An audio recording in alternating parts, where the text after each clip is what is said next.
कारी छेलौ देहिया जब गोर होई गेला पहिले से छौड़ी तू बेजोर होई गेला कारी छेलौ देहिया जब गोर होई गेला पहिले से छौड़ी तू बेजोर होई गेला छोर होई गेला निका लागो कना भाली तोरा कान के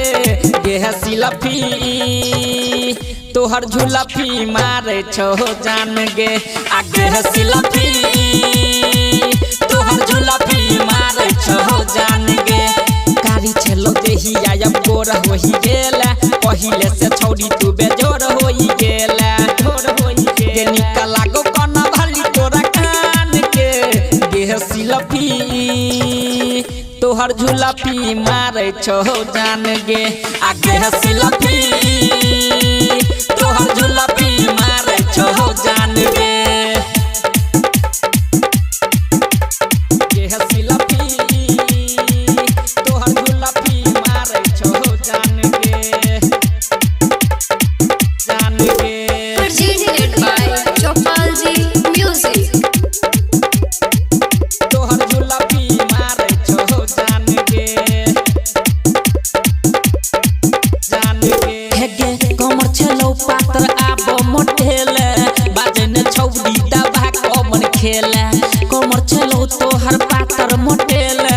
बाजने छौड़ी दबा कमर खेले कम में उमर में तू लागे छी कमाल गे फूल गेलो छौड़ी तोहर गोरे गोरे गाल गे गोरे गोरे गाल आबो लागे छी बनारस के पान गे गे हसिलफी तोहर झुलफी मारे छो जान गे आगे हसिलफी छोरा सब के ले बही जान गे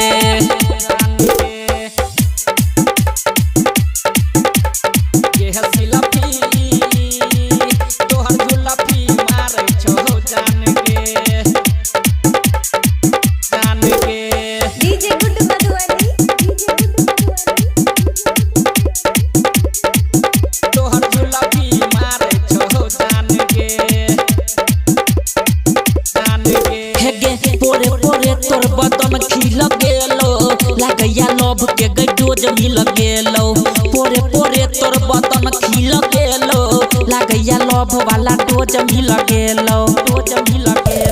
उमे से उजाला और अजय अकेला कह छो के झाँप ले तू बहुते देखेला होई जेतो अब बबल बात मान गे गे हसिलफी तोहर झुलफी मारैया जान गे आगे हसिलफी तोहर झुलफी मारैया जान गे केते के जान ले भी Presented by Chopalji Music.